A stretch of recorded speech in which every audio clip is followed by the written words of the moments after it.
I'm your Jesus-loving and potty host, LA Sprague. Welcome to Christians with Chronic Illnesses.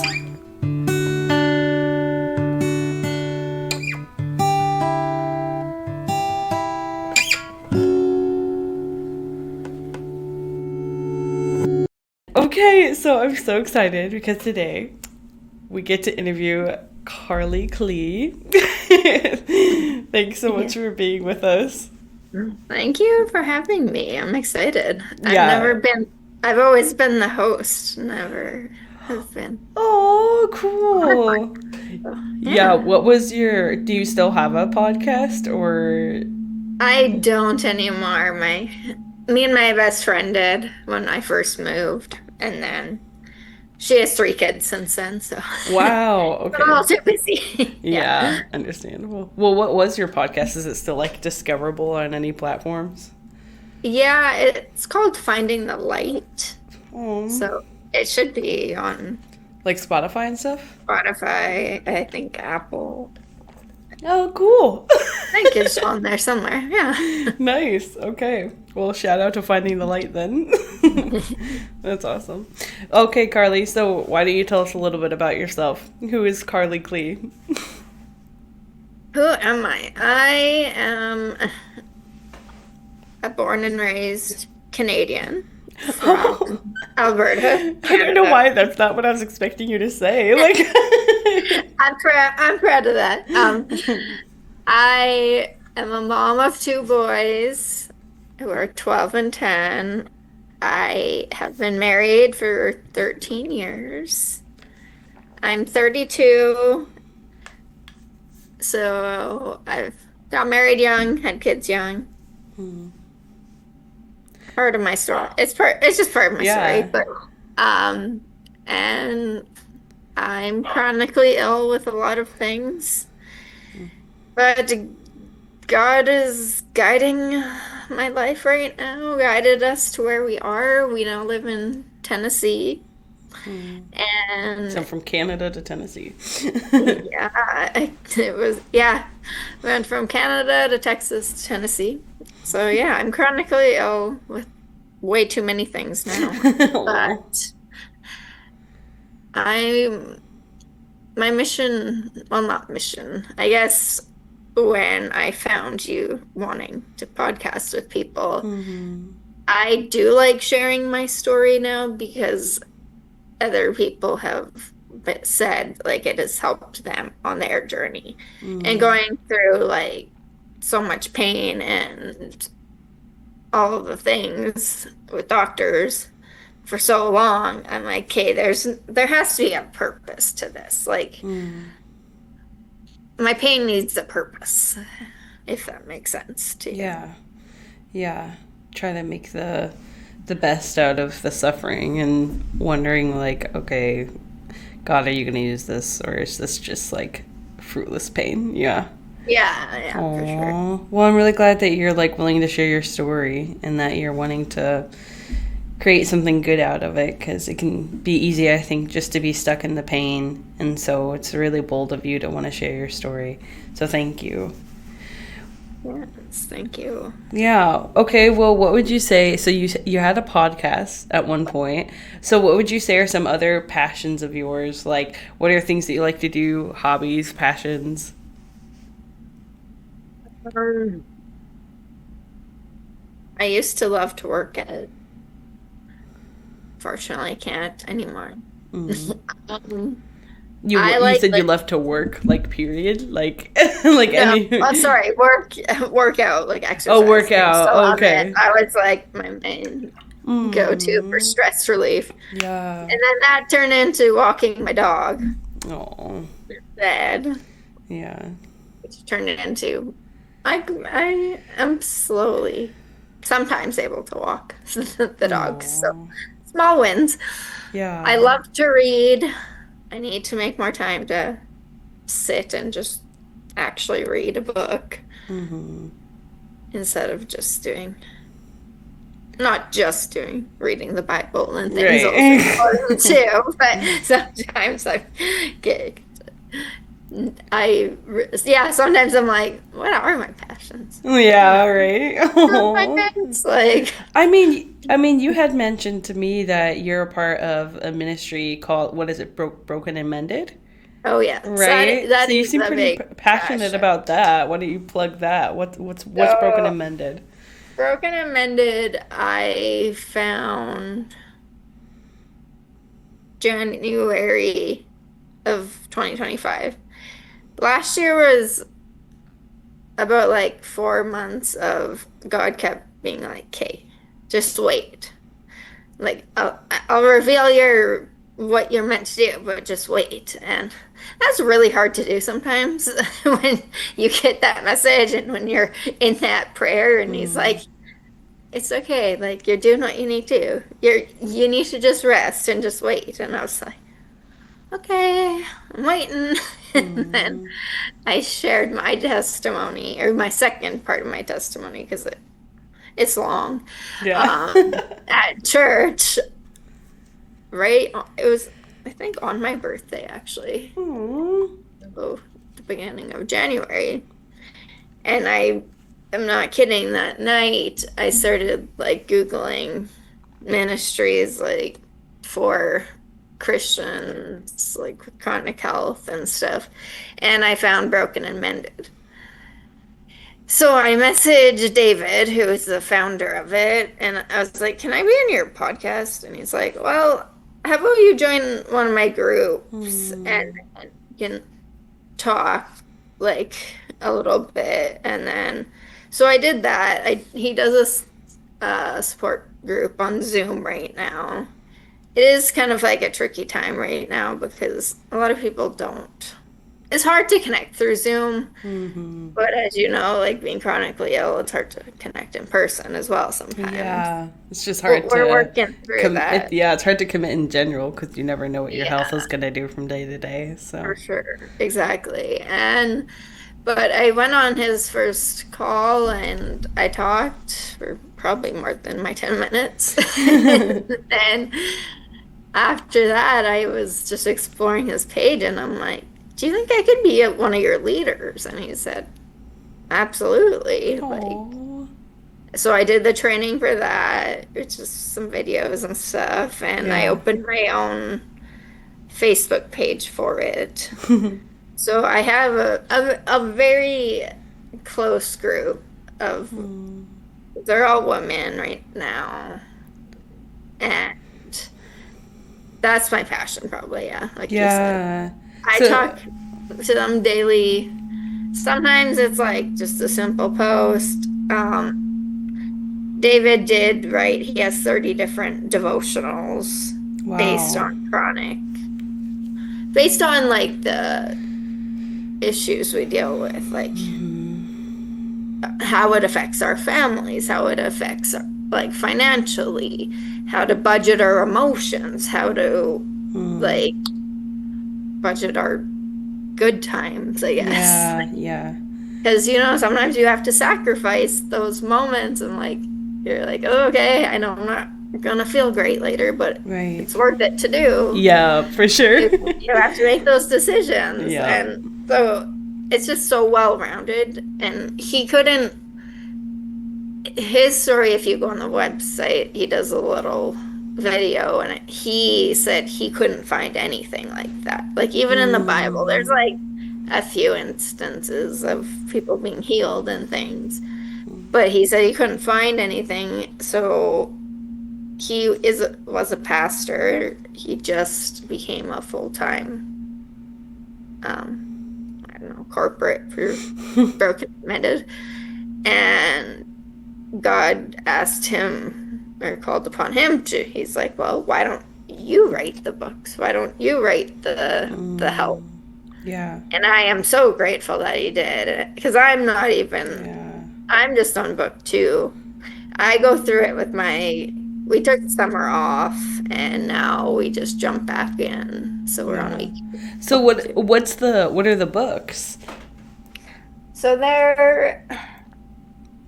he just writes like a little, well, they're kind of made for like a Zoom meeting.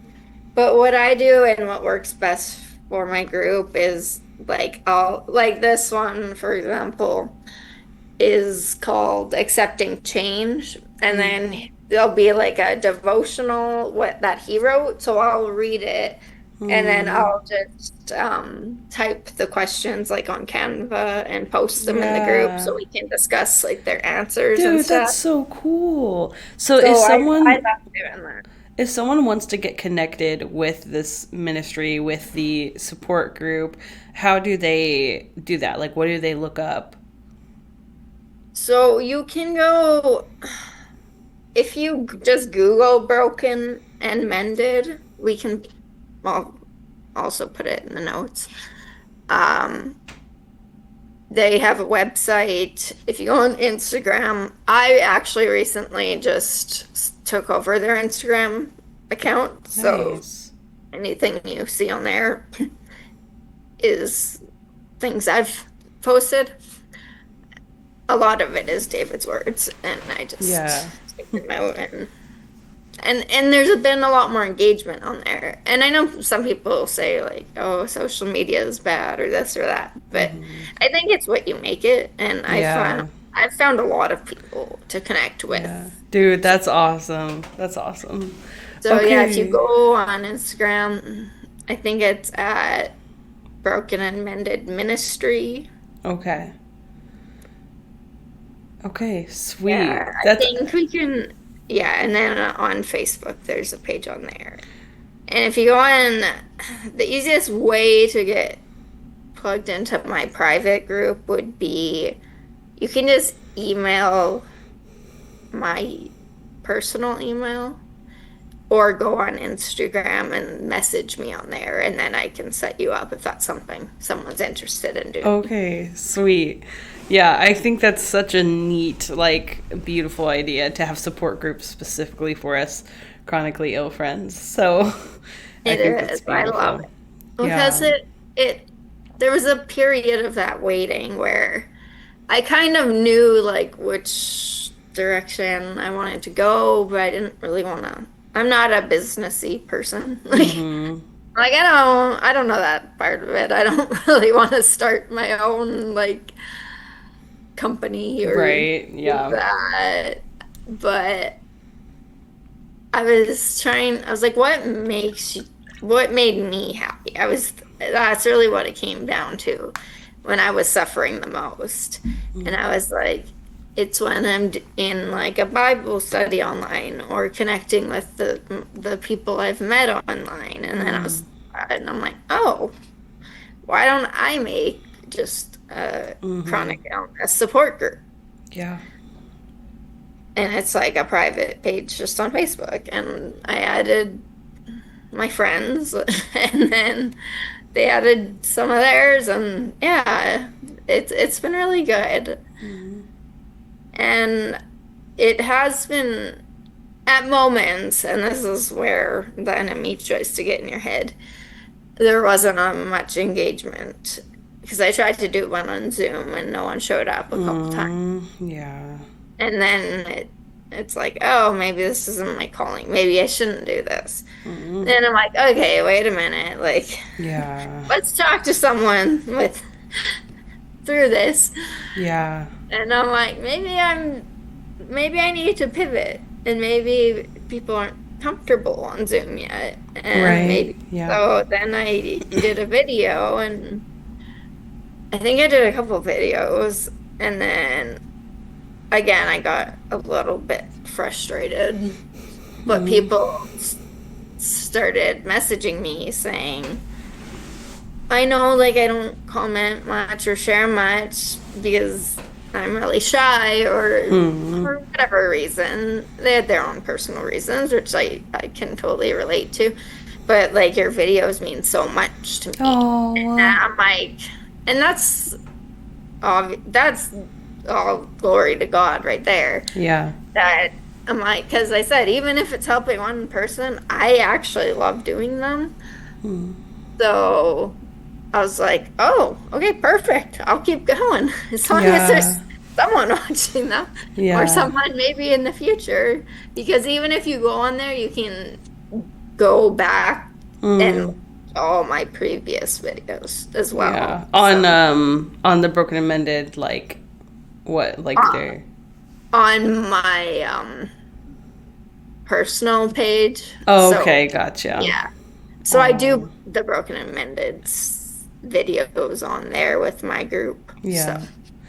Yeah. but yeah, I could put you, anyone can join that. Yeah, that's awesome. Okay, that's beautiful. So if you're listening, join Broken and Mended. I'm working on Yeah, it too. exactly. It's great. It's a great resource to have. Yeah. Okay, so why don't you tell us a little bit about your story? Like, why don't you tell us, you're a Christian, you've mentioned God moving in your life a few times and asking him to lead you. So, who is God to you? Like, who is Jesus to you? How does he move in your life day to day? What's your relationship like? Um,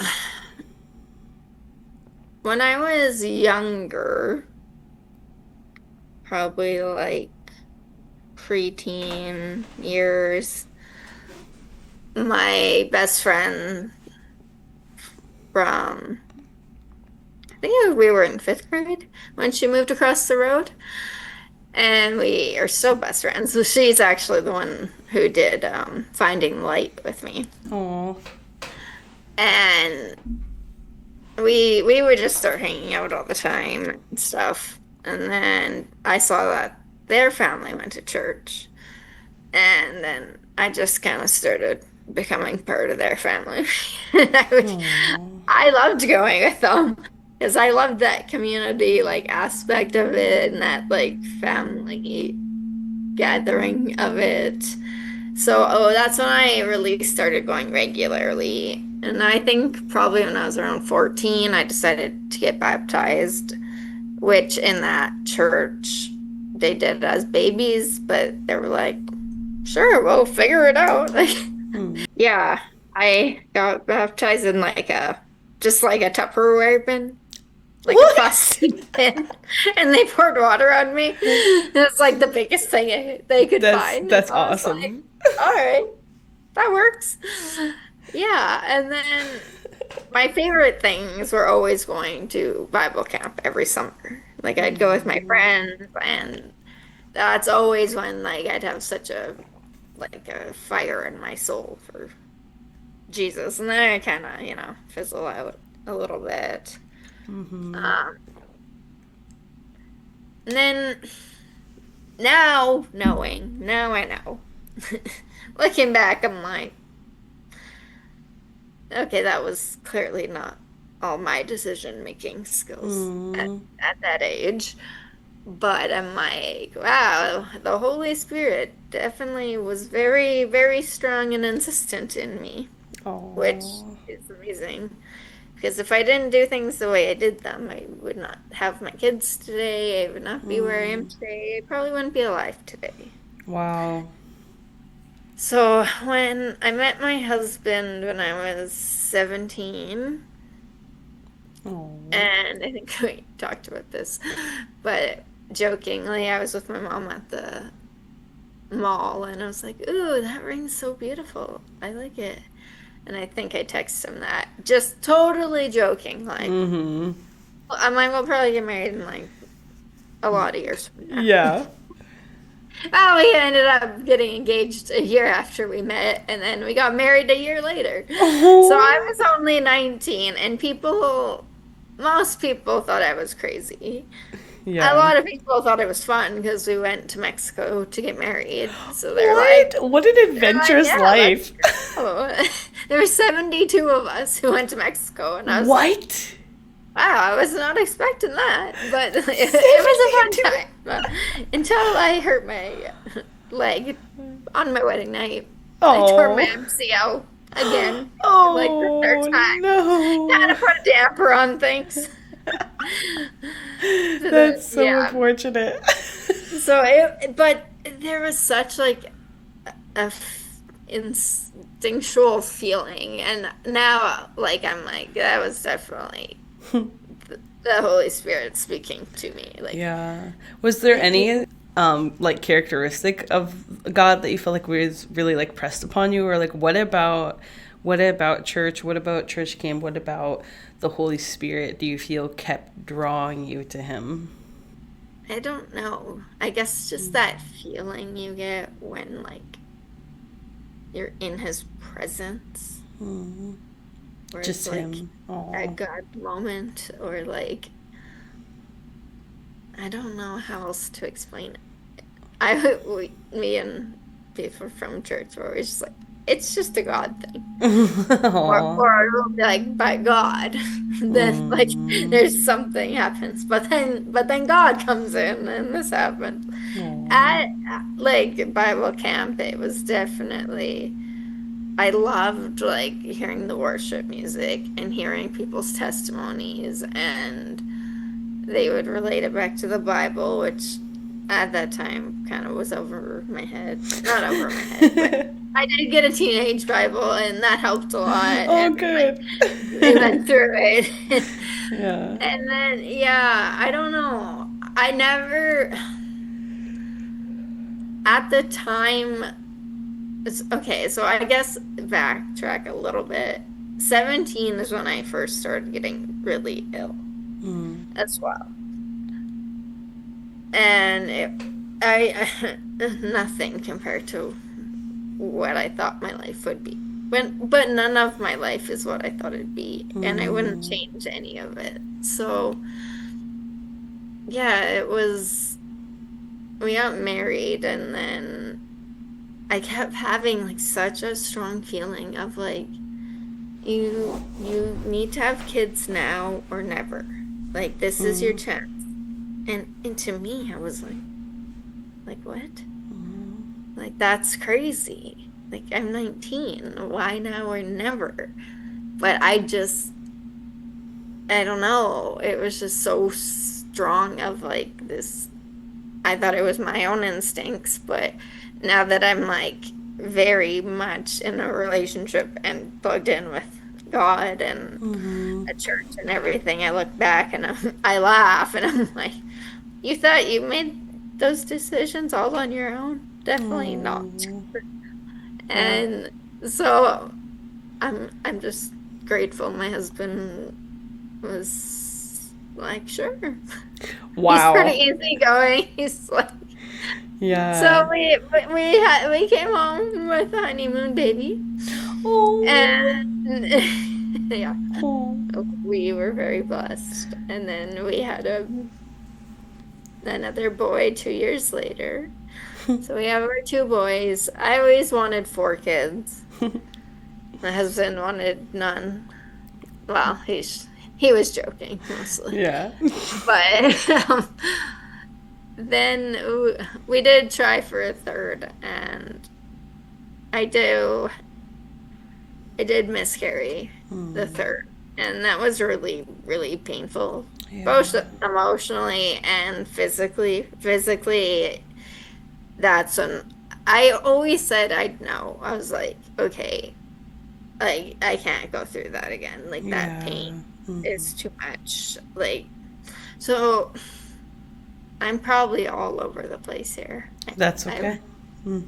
um during this process between having kids and not, like I was felt really good when I was pregnant with first, and then I felt good in between the kids, and then I was pretty sick at the end with my second pregnancy. Like had to go to the hospital every second day to get monitored and fluids and Oh, stuff like wow. that because I just couldn't keep enough down, and he sucked the life out of me.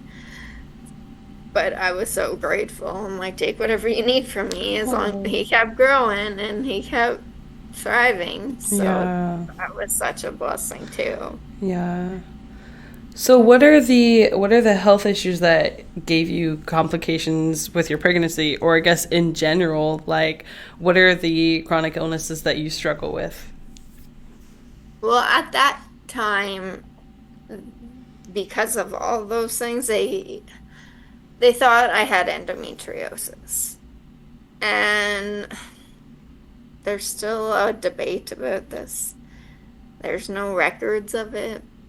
Uh, the second doctor who found it and did an ablation on it was a doctor who a year later said, well, if you're still having problems, you need to have hysterectomy. So this was after my two boys were born. And I still was like, maybe we should try for a third before I have a hysterectomy. And keep in mind, I was only 25 at the time. Before that, they just kept throwing that word around. And then there was this moment in Hawaii. It was like the month after I had a miscarriage, and I just was like, I can't do it.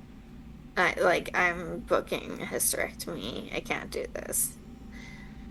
Which I have a whole lot of things I still need to work through with the Canadian health system in general, because making someone at 25 think a cure for endometriosis is a hysterectomy. Please, anyone who has endometriosis, don't believe that. Do your research, find the right doctors. And so we did that. I had the hysterectomy. And maybe for a few months I felt okay. But then I had new things start. And more symptoms start. And more. And then I finally went to one last doctor who was supposedly a specialist in endometriosis. And he's like, okay, I'll go do one more laparoscopy to see if there is any signs of it. And I knew my worst fear, which sounds weird, was that I would come out of surgery and he would say, no, everything's fine. But I was like, there's no way that's gonna happen. Like, they've already seen it. They took my uterus out, but I remember waking up and looking at the clock, and I'm like, that was not a very long surgery. And then that's what he said. My husband had texted me because this was during COVID, and it's like, how are you feeling? And I'm like, I'm okay. I'm just a little sore. But he had already talked to the doctor. And when the doctor told me that, I just broke down. What did the doctor tell you? He's like, honestly, I saw no signs of endometriosis. I can't even say if you ever had it or not. He's like, if it was me, based off your history and all the symptoms, I would say that even if you did have that, that was not even close to what is causing you all this pain. Oh, wow. And I went home and cried for 2 days straight. And I'm like, what is it? What is going on? And at that point, it was too late. The surgery had already been done, right? Yeah. Wow. Yeah. Oh, my gosh. So I had already... Oh, yeah. my goodness. That would be heart-wrenching. And I went back to my family doctor, and she said, I'm like, do you have the notes? And she's like, weirdly, no.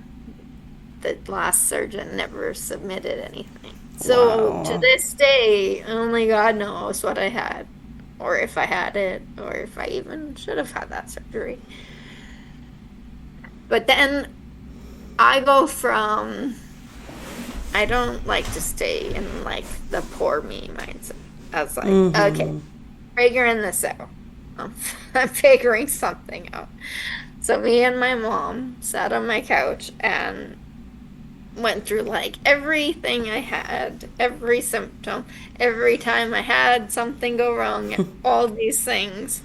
And we came across mast cell activation syndrome. and I like fit it to a T, like all my things. So I did see a very good allergist. And this is the thing about Canada. She said, she's like, you have every symptom of it, every sign of it, but because your one blood test isn't high for tryptase, I can't diagnose you with it, and I can't treat you for it. And I was like, oh. And it's hard. Yeah. There's a reason I moved, so that at this point, I don't know how old I was. 27, I think. And I still, yeah, because it was 10 years. I'm like, Kate, this has been happening for 10 years. Like, what is going on? And I kind of knew I had that. And she kind of basically was like, yeah. Like, she couldn't say no, but she couldn't confirm it. And in Canada, if there's not proof of it, because it's socialized medicine, they won't pay for any of your stuff, or they won't believe it. But again, if any of you suspect you have mast cell, do not believe that one tryptase level will either rule it out or be the end all of your journey, because it is way more complicated than that. Then I had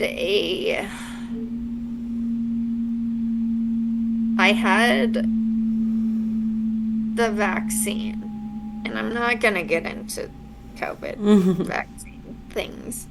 Let's just say every doctor I've talked to said, I believe you are predisposed to these illnesses, and everything you've went through, like pregnancy, your miscarriage, all the surgeries, it all adds up and makes what you have worse. So, which does make sense now that I am thinking back. And I had the vaccine, and I had I had a delayed allergic reaction to it until that night, and then it was really bad. And then I think for the next few weeks, things went really downhill. I started having seizures. Oh my. I started, like, I couldn't be alone, because during certain points of the day, I knew I'd just have one. So I'd be like, who wants to babysit me today? Luckily, I had people. And then How often were you having seizures? I was having them every day. Wow. Until they got me into the emergency neurologist. So this was like a few weeks after you had the vaccine? Yes, Okay. I believe so. And my like allergic reactions to things were getting way worse. Okay, I'll just take a Benadryl, but I would do that and it wouldn't really do anything. Yeah. Like, what were you having what were your allergic reactions, and what were you having them to? Was this like stuff you'd just always been allergic to? Well, the crazy thing is, the first time I went into full anaphylaxis, I was outside, and a guy was leaf blowing, and all the dust came into my face. So I am like, wow, super allergic to outside at certain times of the year. Oh my goodness. Like last year during this time of the year in Tennessee, for 2 weeks, I couldn't go outside because the first week I epied 4 times just from walking outside for 2 minutes and coming back in. Oh my It was gosh. insane. So that is by far my biggest anaphylactic trigger. Wow. So mast cell's crazy. Mast Yeah. cell, and it has its own You could be like, do the same thing one day and then the next do the exact same thing and go into anaphylaxis. Wow. So, like, I could be in a room and someone will smell like way too much perfume and Mm-hmm. someone else will smell like cigarette smoke. And I'm like, if you ever see me start running out of a room, that's why I'm like, oh, no, Oh. I'm not happy anymore. Yeah. Wow. So, smells for me are a huge trigger. Outside, pollens, dust, anything, especially when it's being blown right in my face, Mm-hmm. are my biggest triggers. Wow. Emotions can trigger me. Mm. Weirdly, for me, being excited is worse than me being really sad. Wow. And I'm And like, they'll trigger like what symptoms do they trigger? it can range anywhere from like I'll get hives starting on my face, and if they travel down my neck, I'm like, oh, that's bad. Yeah. Um, the thing is, they they call it a histamine bucket. Okay. So anything you add to it, eventually the last drop, it'll overflow and you'll have anaphylaxis basically. So Oh my goodness. uh, say I was really not not doing what I should for my body. Say I ate a bunch of things that I know my body's not gonna like, and then I go out and weed the garden, and then I start crying or something crazy. It could be like that kind of Mm. combination, and then my throat could automatically Just randomly pop. swell. Wow. Yeah. Or a few weeks ago, I was at a women's Bible study at our church. I mean, I cried a little bit there, but it was really good. Like, it was amazing. And on the way home, I'm like, Kevin, my throat's closing. He's like, Mm. it's okay, just breathe. And I'm like, okay, I'm trying. Aw. And it kept getting worse and worse. And I'm like, hurry up, like, let's go home. And by the end, he's like, are you okay? And I'm like, like, Aw. and I couldn't breathe at all. So I then had to epi and then give myself 2 needles of Benadryl. So mast cell is, Wow. I guess mast cell is ultimately what led me to moving to the Yeah. United States because it happened, and this is where I believe this beautiful nurse came in and she talked to my mom, and my mom kind of talked to her about what we thought it was, and she said, if you think that's what she has and you can if she can move to the United States any which way, like, make it happen because here they don't know anything about it and they will not treat you Mm. for it. So that kind of opened our eyes, and I was like, okay. And I 100% believe God sent that message through that amazing nurse who Aw. literally risked her job if we would have said something Mm. to help me. Like, there's no other explanation but God, really. Like, Mm. who else would go out of their way and say that to someone's mom who just desperately wanted me to get the help I deserved? Mm-hmm. But that was the start, and that was the final kind of thing I needed to be like, okay, let's let's apply for jobs because that was the only way we could move. And God opened so many doors then very quickly. And at this point, keep in mind, I wasn't, I don't want to say a God person. God was not actively in my life at this point.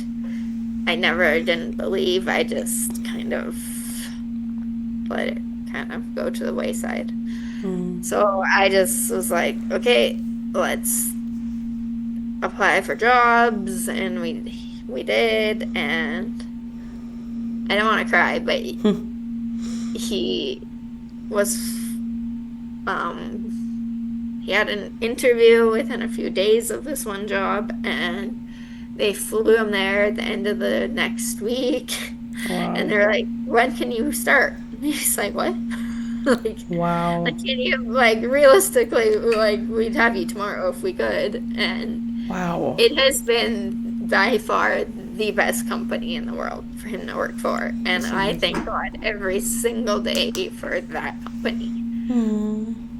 And even him moving here with us, because he was working in the oil field in Canada in Alberta, which is a very high demand. Either you work like 15-hour days, 14 days on, 2 days off, or you don't have any work if it's a recession. And they really don't care about you. They say they do, but Hmm. the second they don't need you, they're like, oh, sorry, Yeah, too bad. right.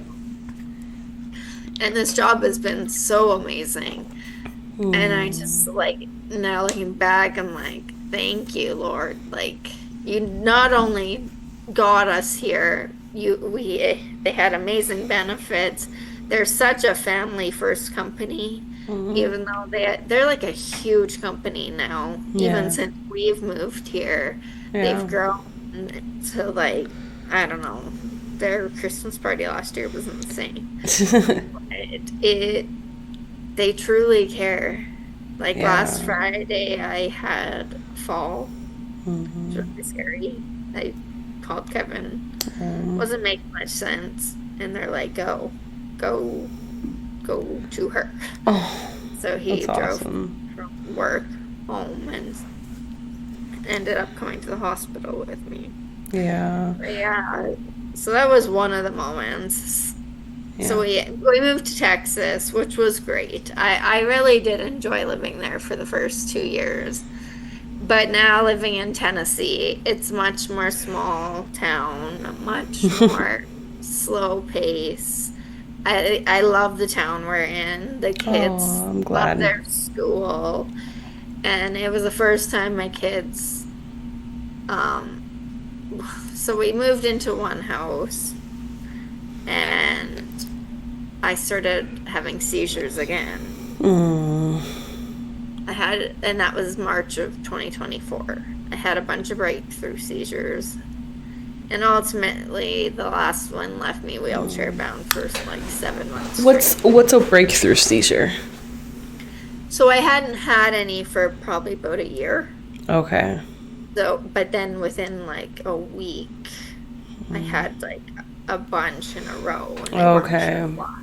And So then it they left you wheelchair bound. Was that because you were scared to have a seizure at any point, or was this because of other symptoms it caused? no, I actually was hospitalized and then I stood up at home. Hmm.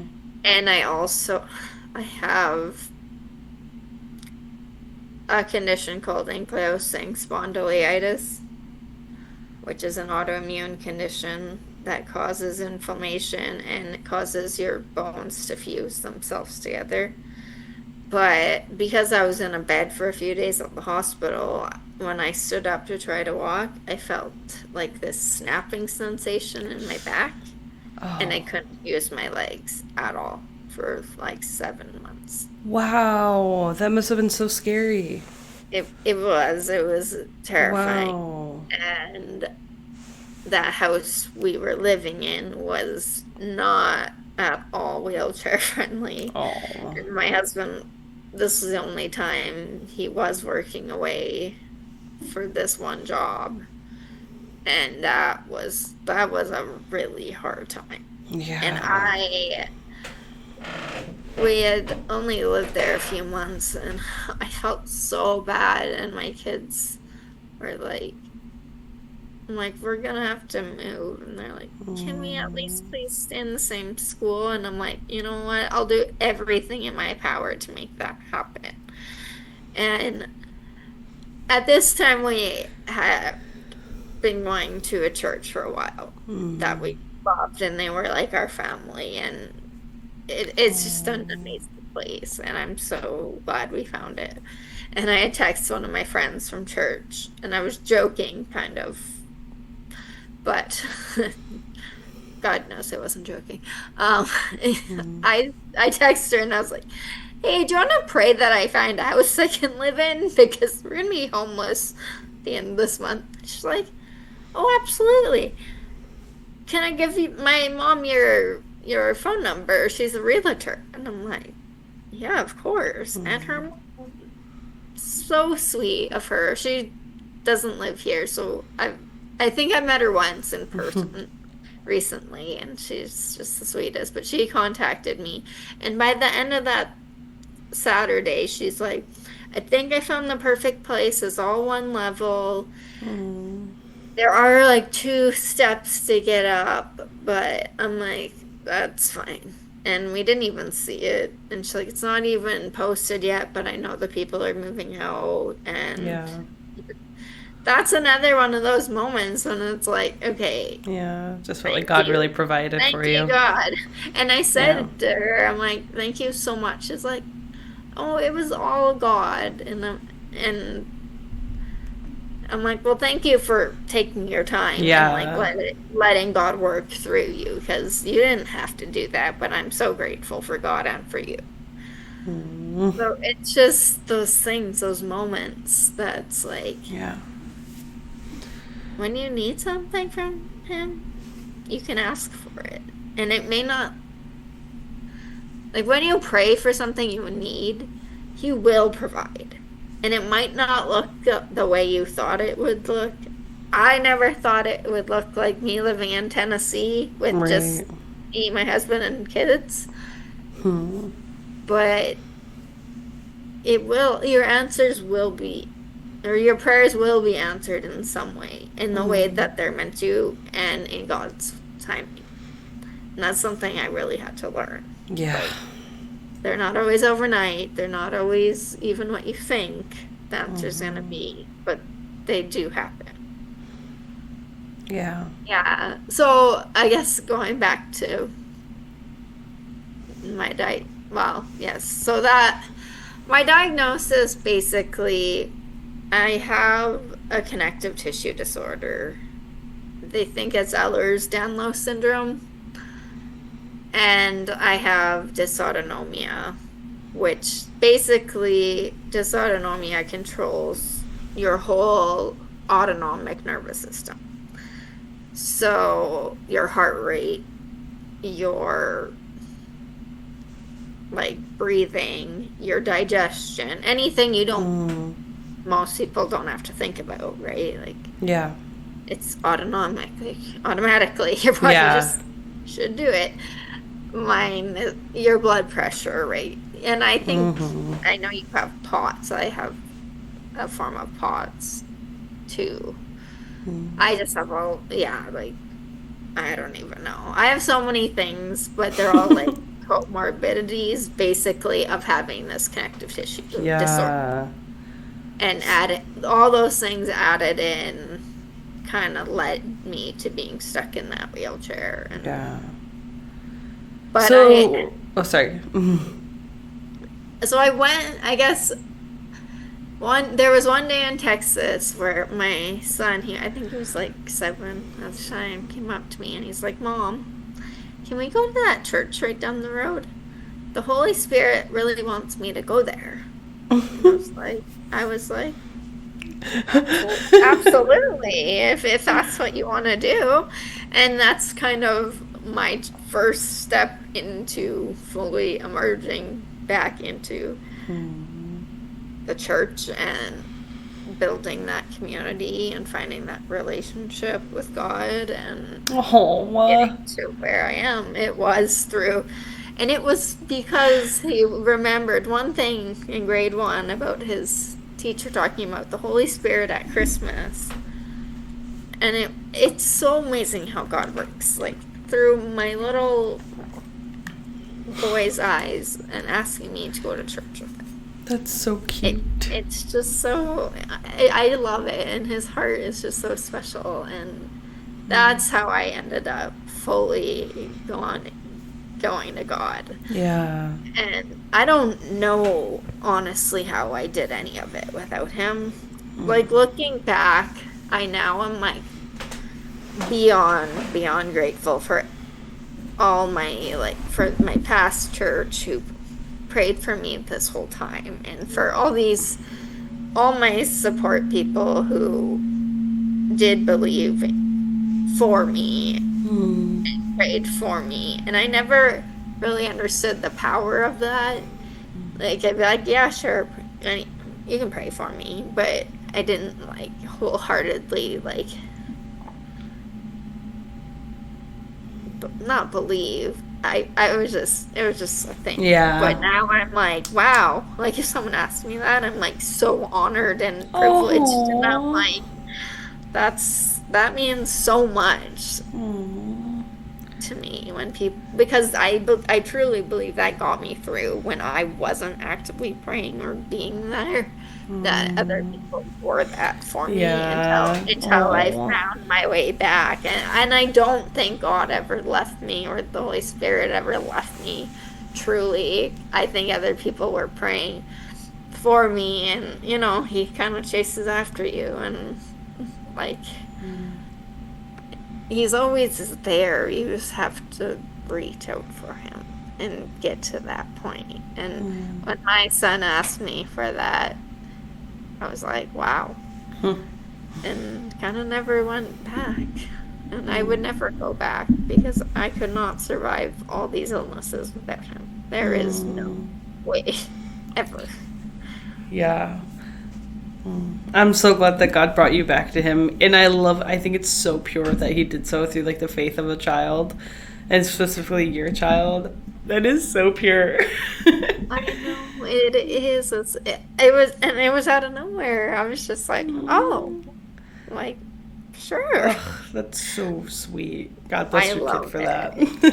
Yes, it's been amazing for all of us. And my husband grew up not going to church or anything, and our kids didn't go until we started going when we moved to Tennessee.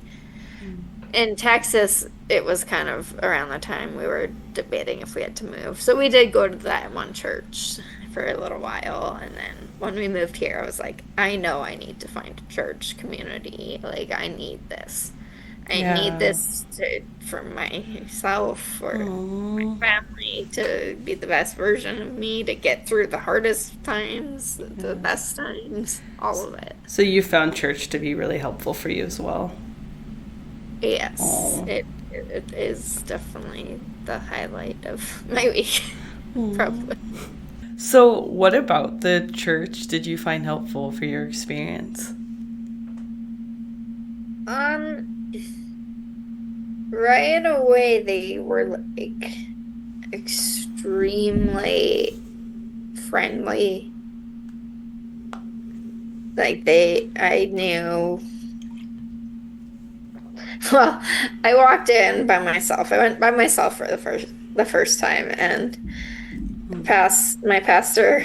I was walking with my walker because I was about to have a surgery, and he's like, they all like were like, where do you want to sit? And they like moved chairs, and they pulled up a seat. They're like, do you want to sit right in the front? I'm like, sure. And when the first worship song came on, it was my favorite worship song from camp when I was a teenager. Oh, cute. And it was crazy because they have never played that song again. It's the only time they've ever played it. And I've never heard that song in between church or Bible camp and church. And I was like, okay, God, you're here. You're telling me this is where I'm meant to be. Like, there was no clear answer than that. Aww. And the people are just amazing there. We are such like a community of, we're like just a family. Like if someone needs help with something, someone will help. And there's always someone who knows how to fix something. We all contribute in whatever way we can. What are some ways that people from the church have been able to help you, and what are some ways that you've been able to help them?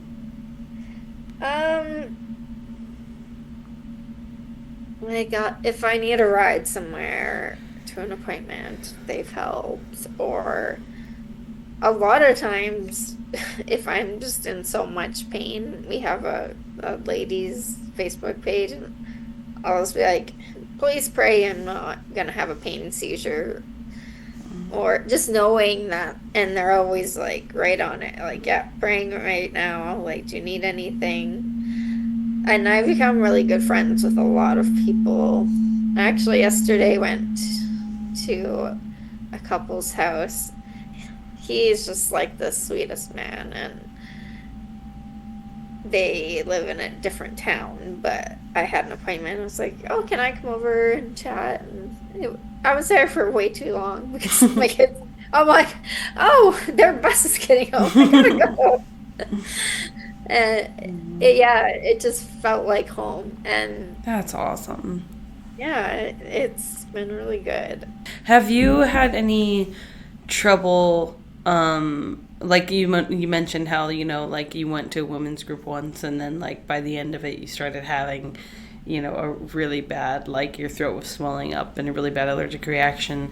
So a question I have for you is, a lot of people in the chronic illness community have expressed having trouble getting to church or knowing, when you get there, how do you know, what to do? So something I've done, for example, is I've started sitting towards the back so that if I need to lay down, it draws less attention and I feel less awkward about it, or I can just like slip away through the back pretty easy.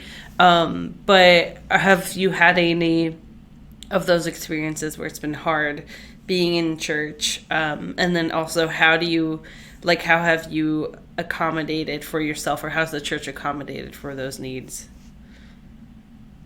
Well, one time I actually had a seizure in church. Oh. This was very early on in me going, so it was, I guess, a little bit my debut to church, if you didn't know me before. And I felt so bad. I remember texting my pastor because she was checking on me, and I was like, did I ruin the baptisms that were supposed to happen after? She's like, don't worry, we carried on after. We just care that you're okay. Hmm. And I just remember like hearing them, like a bunch of people just praying over me. And there was actually a nurse sitting right by me who was like medically talking on the phone to the dispatch. Because when you have a seizure, the last thing to go is always your hearing. So it's really weird. You can't really do anything, but sometimes you can hear bits and pieces. But I remember just hearing my pastor's voice saying, like, I'm right here, we got you, like, it's gonna be okay, like, throughout all the other voices. But yes, that is a hard one sometimes. For a while, I noticed after going to like ladies' night events, like I would feel really not good, and then I was like, then I pinpointed it was because a lot of them would wear perfume. Mm. So I very politely just said, like, I love all you ladies, and this was on our Facebook group, and I just said, if you wear a lot of perfume, just can you please just not come too close, or do not, like, don't hug me. Like, Mm-hmm. I love hugs, but like I have to be careful Yeah. because I did go into anaphylaxis too that Yeah. one day at church. And I they're so amazing that honestly I think most of them don't even wear perfume if they know they're gonna be. Mm. Yeah. So I have not Yeah. had a problem since. Sitting in the back is a good one. I've done that. I love sitting in the front just because I have so many. Attention. Yeah. Like if I have to look, like turn my head a certain way for too long, I get like whatever, I don't know, Mm. issues start happening. So if Yeah. I'm like straight on looking, it's easier. But I have gone to the back, like the other day actually. I was sitting in the front and my back and my legs and everything were hurting so bad. So I just like snuck around the corner, sat in the very back on the floor. Yeah. And maybe my church is just used to me. I don't know. I was just sitting by one of the youth, and I was like, "Don't mind me." She's like, "Oh, you're good." And Oh, I just sat on the floor and stretching, like because I had to. I'm like, yeah. my body can't. And they are so accommodating. They're like, do That's whatever you have to awesome. do. Yeah. Maybe I just got lucky with that. There are churches out there that will accommodate and will do Yeah. I feel like things. most churches, I mean, maybe I'm bold to say this, but I feel like most churches don't actually like care if you do that, but there's Yeah. such a like social pressure that we feel to be presentable, to be, or there's also a lot of, like depending on the church that you go to, a lot of people can then react and, oh, like you're demon possessed, or oh, you aren't believing enough because you're having, seizures, or because you have this chronic illness. And so those might be atmospheres that might not be as accepting to chronic illness conditions or as accommodating. But I think for a majority of the time, I think people either they're just don't really care about it. Like, it's like, well, okay, whatever, you're your own person, you can do you. Or there are people that, do care. So I know there's mixed experiences, but There you probably have to is. look out for what denomination maybe you're going to, or just like know, generally what those people believe. But yeah. And with that's where I love Broken and Mended. A lot of people can't go to church or can't get to church for a lot of different reasons, and that's kind of why he wrote Broken and Mended, is for those people who couldn't, and this is only opportunity they get from that.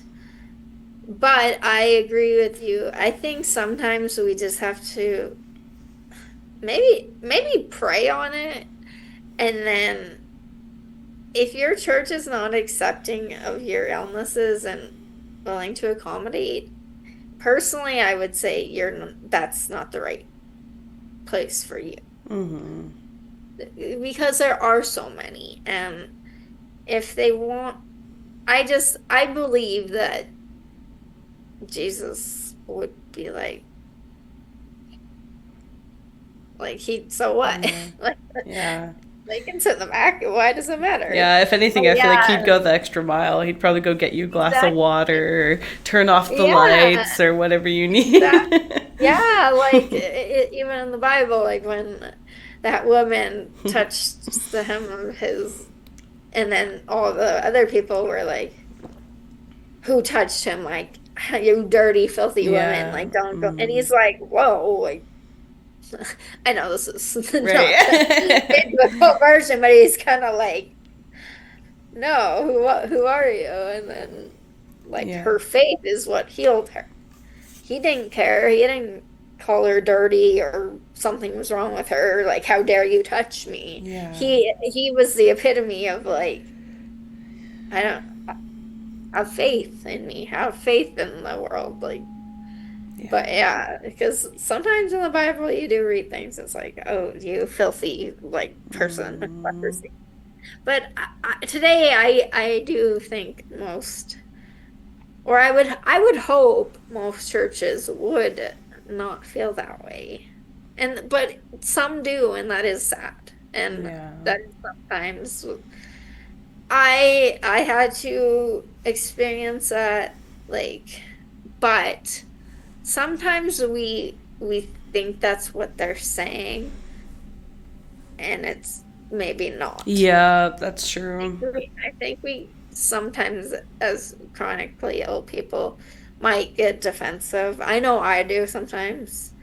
Like, oh, Yeah. you're not praying enough. And there's a whole chapter in Broken and Mended about that. Like, no, it's not. We didn't do anything wrong. We didn't ask for this. It's not because Joe prays more than you or believes more than you, or Mm.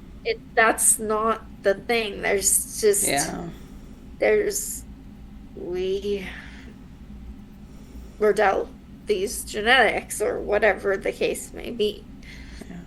And people pray for me and well, like they're like we believe in complete healing and stuff. And I did have to clarify, and I'm like, I believe in that too, but healing can look so different in so many ways. God has healed me so much, but that doesn't mean he um what is the word? It has cured every one of my illnesses, but I am healed in so many different ways.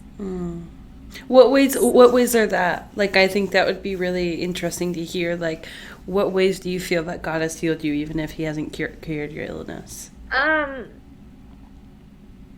Spiritually, I know I'm not alone.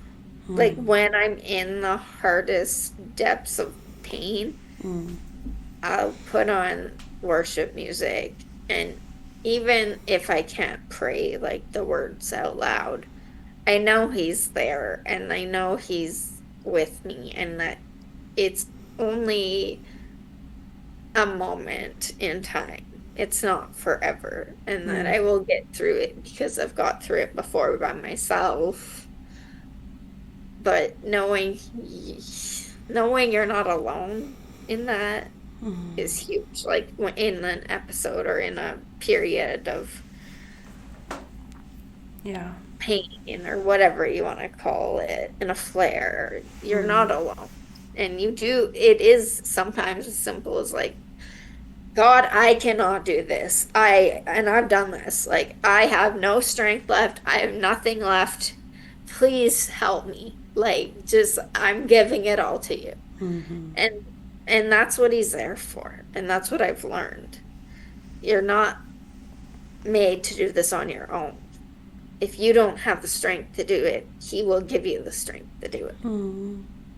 Yeah. And I've learned and I spoke to my church about this too, and I'm like, I have prayed for healing. I have prayed for a lot of things, and I have healed in a lot of ways, but there's also been times when he's like, do you trust in me? And I'm like, yeah. He's like, okay.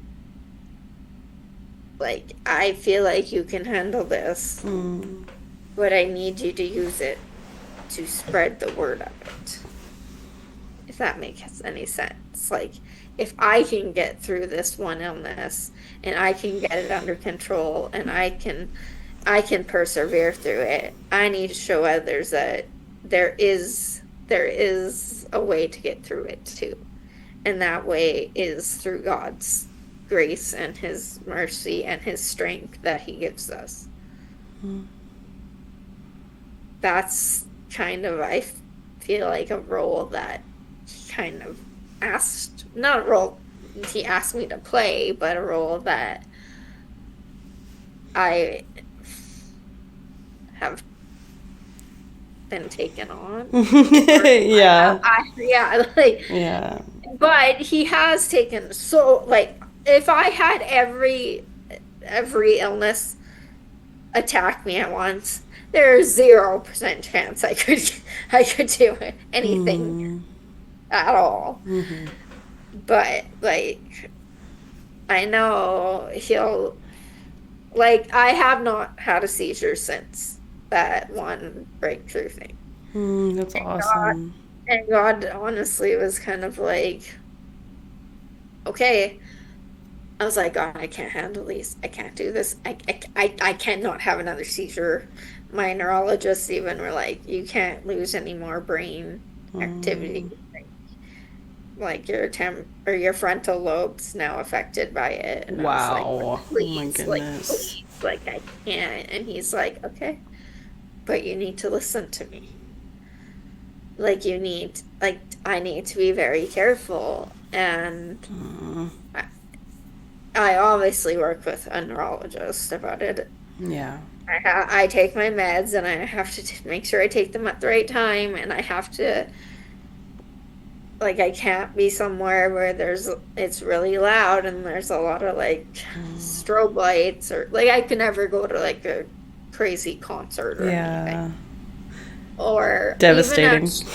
Even at church, I've been there with sunglasses on. Yeah, dude, yeah. Pillow and my headphones and just like there's no music, but it's just so I can like Right.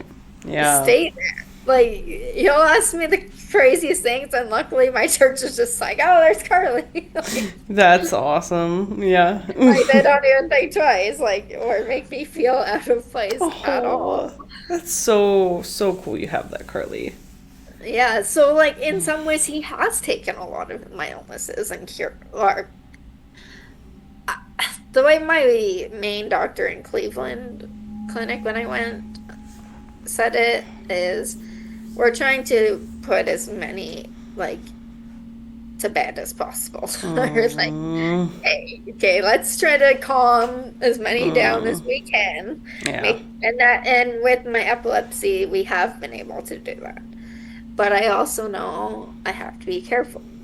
Yeah. Like I can't go and do all these things, but that's okay with me. That's Yeah. something that's like not an exchange I had with God, but Yeah. it's I'm like I'll take it. I don't need to be if I have to go to bed at 9 o'clock at the latest, that's fine. It doesn't Oh, matter to me. yeah. Yeah. Yeah, a lot of chronic illness is just, which I'm sure if you're listening, you know this, but a lot of chronic illness is like just managing the symptoms. It's like there's not many cures yet, and I think there's hope for us, but for now, it's just like, okay, And how that do we? and that's the part I had like yes, God like Jesus miraculously healed people. And I'm not saying he does can't do that or doesn't do that, but that Cleveland doctor who was the last doctor I went to, like they all collaborated and he's like he almost cried to me on the phone. He's like, I Mm, wish I could do more, but science is like 100 years behind where it needs to be for you. But then that's where God comes in sometimes. He's like, but wait, like look what I can do. And I'm not saying he can cure everything. And I am not dismissing anyone's pain or yeah, anyone. It is yeah. hard. It is so Hmm. hard. And like there are moments still where I'm like, God, are you sure I'm gonna survive this? Like how am I gonna get through this? But he does like he if you I guess that's the thing. Like you have to kind of have that blind faith. And you have to it's okay to just be like, I'm not okay. I'm not okay with this. I don't know how to do this on my own. Like, Yeah. please help me. And you might not even notice it at first. You might not even realize how he's helping or what's going on. But then one day you might be like, oh, wow, like I don't feel that anymore. Or like it can be subtle, or it can be a big thing that you were like, wow, thank you for saving me from that. Yeah. I guess the thing is like, it is hard. It's extremely hard, but you're never alone. God's always with you. And like sometimes that means doing nothing. And God even guides me. Sometimes he's like, you're not going anywhere. Go lay in bed, do nothing. Like that has happened to me before. I'm like, I got a list of things to do, this, that, and Yes. Oh my then I like goodness. get up and try to Oh. get my coat on. I'm like, no, not today. Yeah. Yeah. But I'll order online groceries. Yep. Oh my goodness. That's the hardest thing for me, I think, is I love getting my to-do list done. I love having a clean house and just being out and being active and doing things. And it's like when your chronic illness just forces you to stop. Like the thing I'm dealing with right now, like the last 3 days, is like just my body has been insistent on sleeping or laying down. It's like, it's crazy. Like, you can push it so hard, and then you just get a bam, like, brick wall. You're not doing anything. So I can totally relate with that, like, to-do list. And then you're like, wait, no, I had so much I was going to do. Yeah. And I think with that, too, I no longer make lists. I make, like, what do I call them? Like a rough outline of what needs to be done and what will be done at some point, because you don't know, and I can be fine and next minute have to epi, like, who knows? Right. I literally have a needle right beside me because I'm like, sometimes during the day. Yeah. So wow. yeah, that's part of it too. And it's okay. That's the thing. It's okay to not be okay. And God understands that. He doesn't expect anyone to be okay. And when you're in the valley and you can't find a way out. Someone sent me this video. It's like we're here and then we want to hop over to Jesus and read one verse and be good. And it's like, no, you got to invite him in the valley with you. Go through everything you're going through, and then he'll help take you out of it. And God wants to know all of us, like all of our emotions, not just, oh, I'm great and happy today. If you're not happy and you're depressed, that's probably when you need to talk to him the most, or pray the most, or whatever the most. And there's nothing you can or can't say. Well, I mean, there's things you shouldn't say probably, but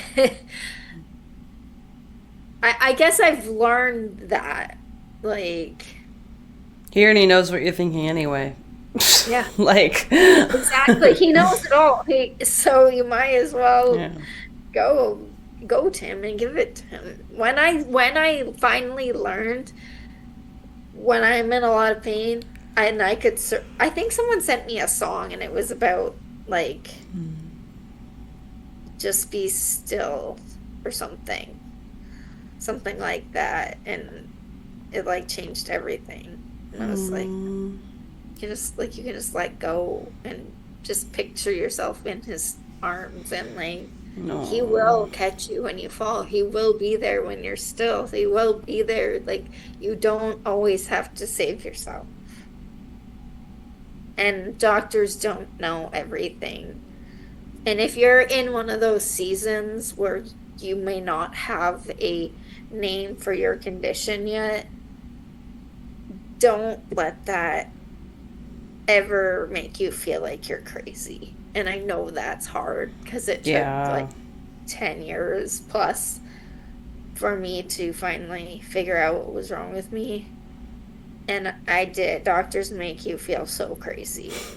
But you are not. And you might not know, but God knows. God knows what you have. God knows everything. And he will show you, and he will provide. And it may not be in the time you want. But just, I guess, have faith in that and hold on to that if you can. And when you can't, it's okay to lean on others who have that faith and who have that, like, relationship, you can ask for their guidance and their prayers as well, because the more people who pray for you, the better. Yeah. That's good. As the kids say, bars. Is that the new thing? No, it's probably outdated now. No, that's beautiful. Yeah, I think something that's so important to remember, like you said, like, about not feeling crazy, is that whether you have a diagnosis or not, like, God knows your heart. God knows your intentions. And so whether you're gaslighting yourself or not, whether doctors are or not, whether church members are or not, parents or not, like no matter, like, what you're scared of people thinking. Like, the reality is that God knows you and your intentions. He knows the reality of what you're feeling in your body. And also, he's your defender. Like, Jesus is your defender. And so even if, yeah, you're just scared of, being manipulated or gaslit or not trusted, like God knows, and he will stand up for you. And I believe he'll also send people to, like in your situation, Karlie, like I believe that he will send people that will believe you. Yeah. Might take a while, but he will. Yeah, absolutely. Well, what do you think is, like, in your suffering, when you're feeling pain and flare-ups, how do you feel the Lord meets you? Because I know you said, like, someone sent you a song that talked about being still, and that changed a lot for you, where you feel like, oh, I can just, like, let go. Are there any, like, passages you cling to when you're kind of disabled and can't do very much? Is there any truth? Is there any whisperings of the Holy Spirit? Do you feel his presence? I don't know, like what is that like? Or do you not? Is it actually like a fight with God? No, I definitely feel him. I feel his presence when it's those times when I'm truly, like, just done and, like, I can't, like, please just help me. Usually the way I connect most is through worship music. It's just my brain doesn't, I guess, have to, like, process reading or that's what I'll put on certain. And I have a really good friend who is also chronically ill, and she's like my mentor, best friend, everything. I have a friend like that too. She'll send me, like, a playlist, and I'm like, how did you know I needed that? She's like, I don't know, God just told me to send it to you. It's things like that. It's just, it's amazing, and it's always exactly what I need to hear.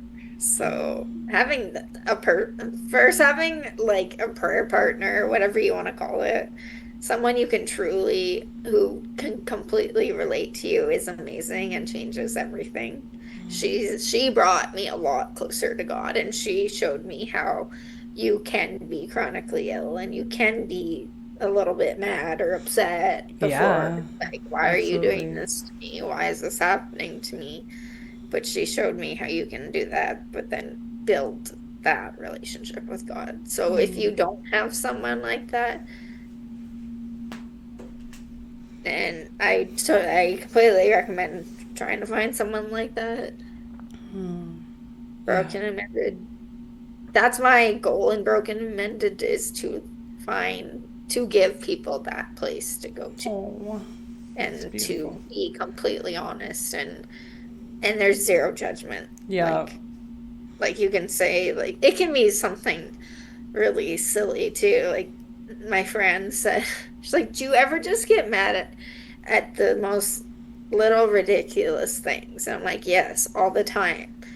I'm like, I think it's because we're used to dealing with the big, hard, like, things, that when something little goes wrong too, you're like, really? Yeah. Like, can't this simple thing go right? But when the big things you're anticipating might go wrong, you're like, oh, no, surprise, surprise. But yeah, I'm like, no, it's those little things I get to me too. It's like, okay, it's not just me. It's like the straw that broke the camel's back, or it's like if you don't process the bigger things, then it's like those little things that are actually setting off the emotion for the big things.